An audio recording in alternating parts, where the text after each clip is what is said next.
Hello everyone, welcome back to the channel English यार। आज की वीडियो बहुत ही इंटरेस्टिंग होने वाली है। आज की वीडियो में हम ममंग दाई की एक बहुत ही फेमस नॉवेल को डिस्कस करेंगे, द ब्लैक हिल। तो वीडियो शुरू करने से पहले मैं बता देती हूँ कि इसमें मैं क्या करने जा रही हूँ। हम इसमें इसके thematic concern, significance of the title या कोई अदर इन्फॉर्मेशन को नहीं देखेंगे। हमारा जो मेन पर्पस है वो ये है कि हम इस नॉवेल की डिटेल्ड समरी देखें, ना कि कुछ 2 लाइन 3 लाइन में समरी को ख़त्म करने की बजाय मैं आपको बताऊँगी कि एक्चुअली स्टोरी में होता क्या है, कि किस तरीके से स्टोरी शुरू होती है, इसके क्या इवेंट्स होते हैं और इसका हिस्टोरिकल बैकग्राउंड क्या रहा है। तो ये आप समझ लीजिए कि ये वीडियो बहुत ही डिटेल्ड वीडियो होगी ब्लैक हिल की, और इसमें मैं पूरी स्टोरी बताने पे मेरा मेन फोकस रहेगा।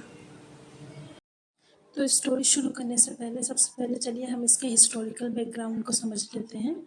तो कुछ इस तरीके से होता है कि 1854 में 2 मिशनरीज़ अरुणाचल प्रदेश पहुंचते हैं। उनका मेन मकसद जो होता है वो तिब्बत जाना होता है। वो तिब्बत जा कर के वहाँ पे क्रिश्चियनिटी को फैलाना चाहते हैं।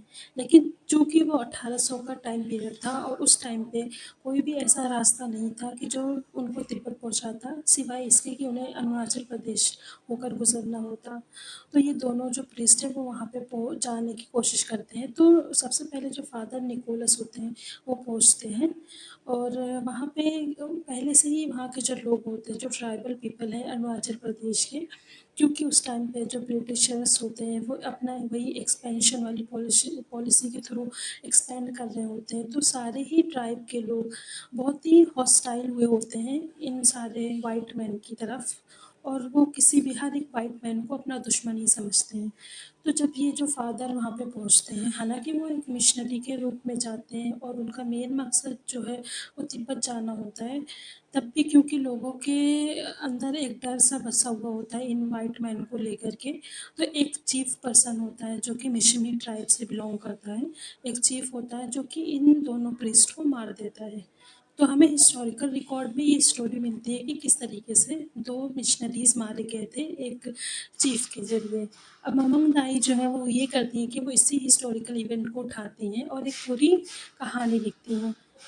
हम आगे इसी कहानी को देखेंगे कि उन्होंने किस तरीके से इसमें फ़िक्शनल एलिमेंट ऐड किए हैं और क्या चीज़ें हैं जो बिल्कुल वैसे ही है जैसा कि हिस्ट्री में है या हिस्ट्री में हुई थी, और क्या चीज़ें हैं जो उन्होंने अपनी तरफ से इस नॉवल में ऐड किया है। तो चलिए थोड़ा-सा स्टोरी के बारे में जान लेते हैं। जैसा कि मैंने पहले भी बताया है कि ममंग दाई ने एक हिस्टोरिकल इवेंट को लिया और उसी को बैकग्राउंड बना कर के उसी पे एक स्टोरी लिखी है। तो ये बात तो हम सब समझ जाते हैं कि इसमें पूरी तरीके से फैक्ट नहीं होगा, बल्कि एक ब्लेंड होगा जहाँ पे हिस्टोरिकल फैक्ट भी होंगे और फ़िक्शन भी होगा। तो नॉवल में जो है वो 3 जो सेंट्रल कैरेक्टर्स होते हैं। एक तो होते हैं फादर निकोलस क्रिक, जो कि हिस्टोरिकल फिगर हैं और ये रियल फिगर हैं। फिर है कचिंशा, tribal chief based on history. कचिंशा ही था जिसने फादर निकोलस क्रिक को मार दिया था। फिर है गीमूर। गीमूर जो है वो एक फ़िक्शनल ट्राइबल वीमेन है, जो कि ऑथर ने खुद से क्रिएट किया है इस कैरेक्टर को। ये रियल हिस्ट्री जो हमारे पास है इस इवेंट की, उसमें गीमूर का कहीं पे कोई ज़िक्र नहीं मिलता। तो स्टोरी की शुरुआत जो है वो 19वीं सदी में अरुणाचल प्रदेश में होती है, जहाँ पे जो ट्राइबल कम्युनिटीज़ है वो आज़ादी के साथ रह रही हैं, और वो अपने जो उनके कस्टम्स हैं, उनके जो ट्रेडिशंस है उसके अकॉर्डिंग वो वहाँ पे अपनी ज़िंदगी गुजार रही हैं। और ये वो भी वक्त है कि जब ब्रिटिश ईस्ट इंडिया कंपनी जो है उन्होंने अपना एक्सपेंशन जो है वो नॉर्थ ईस्ट इंडिया की तरफ भी बढ़ा दिया था। और ये जो ट्राइब के लोग थे वो ये बिलीव करते थे कि ये जो फॉरेनर्स हैं, अगर वो उनके टेरिटरी में आ गए तो वो धीरे धीरे करके उनके सारे ही उनके जो लैंड हैं उसको वो ले लेंगे, और जो उनके कस्टम्स हैं, उनके जो ट्रेडिशंस हैं, वो धीरे धीरे सब उसको मिटा देंगे। तो उसी टाइम ये वही दौर था जब फादर निकोलस क्रिक जो है वो असम में आते हैं, एक क्रिश्चियन मिशन के साथ आते हैं, और उनका मिशन क्या होता है कि वो जा कर के वो जाएँगे तिब्बत, वहाँ पे क्रिश्चियनिटी को फैलाएँगे। स्टोरी में फादर निकोलस को एक अच्छा इंसान दिखाया जाता है और वो हिस्ट्री में ऐसा कुछ नहीं है कि वो अच्छे इंसान थे या नहीं थे। लेकिन यहाँ पे दिखाया जाता है कि किस तरीके से जो ब्रिटिश सोल्जर्स हैं वो हमेशा अपने साथ वेपन कैरी करते हैं। लेकिन फादर निकोलस ने अपने साथ बस अपना फ़ेथ और अपना क्रॉस और अपने फ्लूट यानी एक बाँसुरी के साथ वो अपना सफ़र तय कर रहे थे और उनके पास कोई किसी किस्म का कोई वेपन नहीं था। और ये भी दिखाया जाता है कि फादर निकोलस जो है वो ये बिलीव करते हैं कि लव को और कंपैशन को फैलाना ज़्यादा इम्पोर्टेंट है बनिस्बत इसके कि हम कोई पॉलिटिकल पावर गेन करें या अपनी टेरिटरी को बढ़ाएँ। और इस पूरे सफ़र में जो फ़ादर निकोलस तय कर रहे होते हैं कि वो पेरिस से पहले आते हैं असम में, केरला में, फिर उसके बाद वो जाते हैं कोलकाता, फिर कोलकाता से वो अरुणाचल प्रदेश की तरफ निकलते हैं। ये पूरा सफ़र जो होता है बहुत ही हार्डशिप वाला होता है।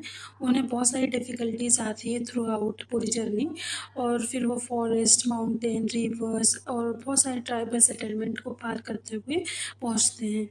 फिर हमें नॉवेल में ये भी दिखाया जाता है कि हमें गीमूर के बारे में बताया जाता है जो कि एक 17 साल की गर्ल है और जो एबो ट्राइब से बिलॉन्ग करती है। उसकी परवरिश इस तरीके से हुई है कि वो हमेशा से उसको ये बताया गया है और ये उसने ये उसका यही यकीन है कि ये जो व्हाइट पीपल हैं क उन पे कभी भी भरोसा नहीं करना चाहिए क्योंकि वो आउटसाइडर हैं और वो ट्राइबल लाइफ़ जो है उसके लिए एक तरीके से खतरा है। फिर हमें दिखाया जाता है स्टोरी में कि किस तरीके से जो गेमूर होती है वो कचिंशा से मिलती है जो कि मिशमी ट्राइब से है और एक यंग मैन है।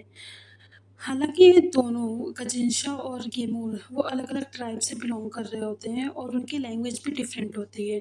लेकिन जो जो है वो एक-दूसरे की मोहब्बत में पड़ जाते हैं और वो दोनों ये बात जानते हैं कि जो दोनों की कम्युनिटीज़ है, जो ट्राइबल कम्युनिटीज़ हैं, वो उनके रिलेशनशिप को नहीं एक्सेप्ट करेगी, वो इसका अपोज़ करेगी। तो गेमूर और कजिन्शा है वो ये डिसीज़न लेते हैं कि वो अपनी-अपनी ट्राइब को छोड़ कर के ब्लैक हिल के पे जाएँगे और वहाँ पे अपनी ज़िंदगी गुज़ारेंगे। फिर फ़ादर क्रिक जो कि अपने इस सफ़र में होते हैं, वो भी ब्लैक हिल के पास पहुँचते हैं और कुछ इस तरीके से होता है कि वेदर की वजह से या फिर किसी और रीज़न से वो अपना सफ़र जो है वो आगे नहीं पूरा कर पाते, तो उन्हें कुछ टाइम के लिए ब्लैक हिल के पास ही रुकना पड़ता है। और वहाँ पे हम देखते हैं कि किस तरीके से स्टोरी में धीरे-धीरे फ़ादर निकोलस हैं और जो गेमूर है, उनके बीच में एक तरीके से म्यूचुअल रिस्पेक्ट डेवलप होता है। हालाँकि दोनों जो है वो अलग-अलग रेस से बिलॉन्ग करते हैं, अलग-अलग कम्युनिटी से बिलॉन्ग करते हैं और वो एक-दूसरे की लैंग्वेज भी नहीं समझते और उनके बीच में कोई इस तरीके से कोई इंटरैक्शन भी नहीं होता बहुत ज़्यादा। लेकिन जब फ़ादर अपने फ्लूट को बजाते हैं तो क जो गेमूर होती है वो बहुत ही ज़्यादा उस चीज़ से बहुत मुतासिर होती है और उसे बड़ी ही स्पिरिचुअल कनेक्शन फ़ील होता है और फ़ादर भी एक तरीके से इस स्पिरिचुअल कनेक्शन को फ़ील करते हैं।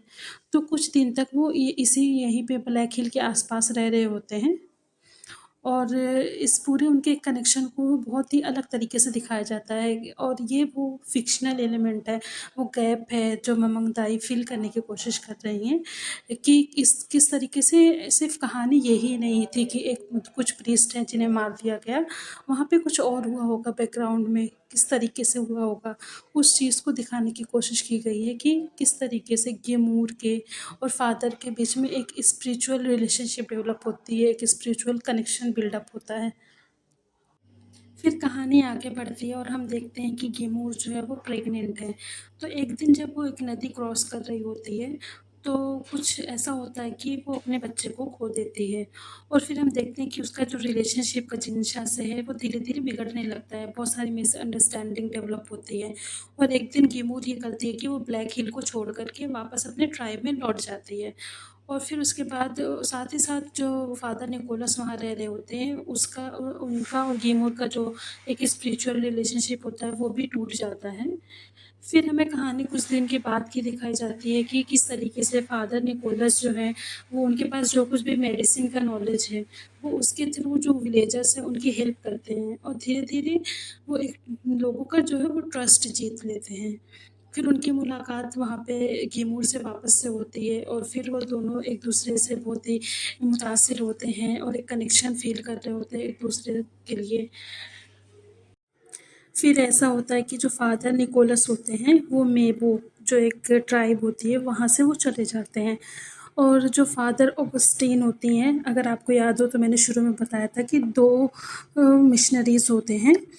तो वो क्योंकि फ़ादर निकोलस ही सबसे पहले पहुँचते हैं अरुणाचल प्रदेश, और जो दूसरे वाले फ़ादर होते हैं वो अभी नहीं आए होते हैं। लेकिन बाद में जो है वो फ़ादर निकोलस को जॉइन करते हैं, और साथ में वो फिर से वो कोशिश करते हैं कि वो तिब्बत पहुँच जाएँ मिशिमी हिल्स के रास्ते के ज़रिए।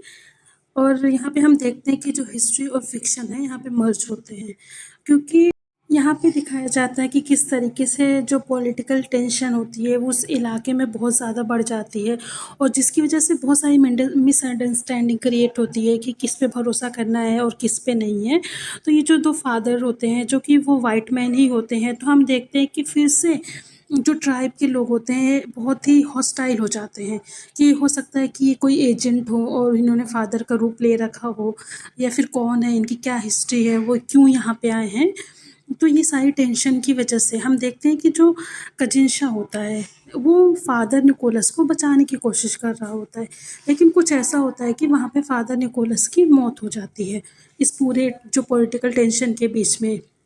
और फिर ये होता ये है कि जो कजिन्शा है उसको गिरफ्तार कर लिया जाता है एज अ सस्पेक्ट कि उसने ही ये सारे इन दोनों फादर को मारा है, और उसे फिर जा कर के जेल में डाल दिया जाता है। कजिन्शा को कैद किया जाता है जो डिब्रूगढ़ जेल है, वहाँ पे उसको कैद कर दिया जाता है। और हमें तो हिस्ट्री में ये पता चल जाता है कि उसको एग्जीक्यूट किया जाता है, लेकिन हमें ये यहाँ पे हम ये देखते हैं कि ममंग दाई जो है वो फ़िक्शनल एलिमेंट के थ्रू ये इमेजिन करती हैं कि कजिन्शा के एग्जीक्यूशन से पहले, उसकी डेथ से पहले क्या हुआ होगा। तो हमें दिखाया जाता है कि किस तरीके से गेमूर जो होती है वो बहुत परेशान होती है जब कजिन्शा को वहाँ से लेके चला जाया जाता है। तो वो क्या करती है कि वो हालांकि उसे कजिन्शा जो है उसे मना करता है, फिर भी गेमूर दूसरे रास्ते से छुप छुपा करके वो उस जेल पहुँचती है और वहाँ पे कजिन्शा से वो मिलती है। लेकिन एक जो गार्ड होता है वो उसको देख लेता है, और वहाँ पे घबरा कर के गेमूर जो है उस गार्ड को मार देती है। तो कजिन्शा की मौत से पहले हमें दिखाया जाता है कि किस तरीके से जो है कजिन्शा वो ये कहता है कि हिस्ट्री जो है वो कभी भी उन्हें नहीं भुलाएगी, और वो ये कहती है कि वो कहता है गेमूर से कि वो उनकी जो कहानी है वो उन्हें बताए, क्योंकि वो खुद वो हिस्ट्री नहीं लिख सकते, लेकिन उन्हें वो जो है वो हिस्ट्री नहीं लिख सकते, लेकिन क्या हुआ था, किस तरीके से हुआ था, लोग वही जानेंगे जो ऑफिशियल हिस्टोरिकल रिकॉर्ड में लिखा जाएगा।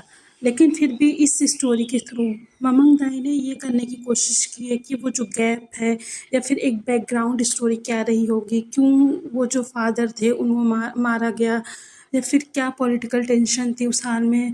तो ऐसे भी उन्होंने ये एक इमेजिनेशन है कि मे बी इस तरीके से सारे इवेंट हुए होंगे हिस्ट्री में जिसके बारे में हमें नहीं पता, और हिस्टोरिकल रिकॉर्ड में हमें सिर्फ एक फैक्ट दिया गया है कि 2 प्रीस्ट हैं उन्हें मार दिया गया था एक चीफ के ज़रिए। लेकिन क्या बैकग्राउंड में क्या हुआ होगा, क्या स्टोरी रही होगी, क्या जो कैरेक्टर हैं जो जिन्होंने मारा था प्रीस्ट को वो कभी मिले होंगे, उनके सामने क्या परेशानियाँ आई होंगी, क्या पॉलिटिकल टेंशन था उस टाइम का, वहाँ के इलाका था जो उसमें कैसे चीज़ें चल रही थी। ये सारी चीज़ें जो है वो ममंग दाई ने उसको रीइमेजिन किया है और फ़िक्शनल एलिमेंट को हिस्टोरिकल फैक्ट के साथ ब्लेंड किया है, और फिर जाके ये स्टोरी लिखी है। तो इस पूरे नॉवल की यही स्टोरी है कि किस तरीके से ये जो 2 प्रीस्ट थे उनका मर्डर तो हुआ था, लेकिन वो उसको उन्होंने एक पूरी स्टोरी की शक्ल दे दी है, एक पूरा नॉवल ही लिखा है, और इसमें उन्होंने गेमूर के कैरेक्टर को इंट्रोड्यूस कराया है ताकि वो स्पिरिचुअल और इमोशनल एस्पेक्ट को इस पूरी स्टोरी के दिखा सकें। तो ये थी द ब्लैक हिल की स्टोरी, और मैंने अपनी तरफ से पूरी कोशिश की है कि मैं इसको एक्सप्लेन कर सकूं कि स्टोरी में क्या होता है। हालांकि मैं इस बात को मानूंगी कि ये हो सकता है कि कुछ लोगों को ये पसंद आए और कुछ लोगों को नहीं पसंद आए। अगर आप कोई और इसी तरीके की कोई और नॉवेल है जिसके बारे में आप जानना चाहते हैं तो वो कमेंट में आप बताइए ज़रूर मुझे। और हाँ, वीडियो में कहीं न कहीं पे आपको कुछ आवाज़ें आएँगी, क्योंकि हमारे बिल्डिंग में कंस्ट्रक्शन का काम चल रहा है, तो इसकी वजह से ये कुछ शोर है यहाँ पे। मैं आप लोगों से ये मेरी रिक्वेस्ट होगी कि आप उसको इग्नोर करिए, और नेक्स्ट टाइम से मैं और भी बेहतर कोशिश करने करूँगी।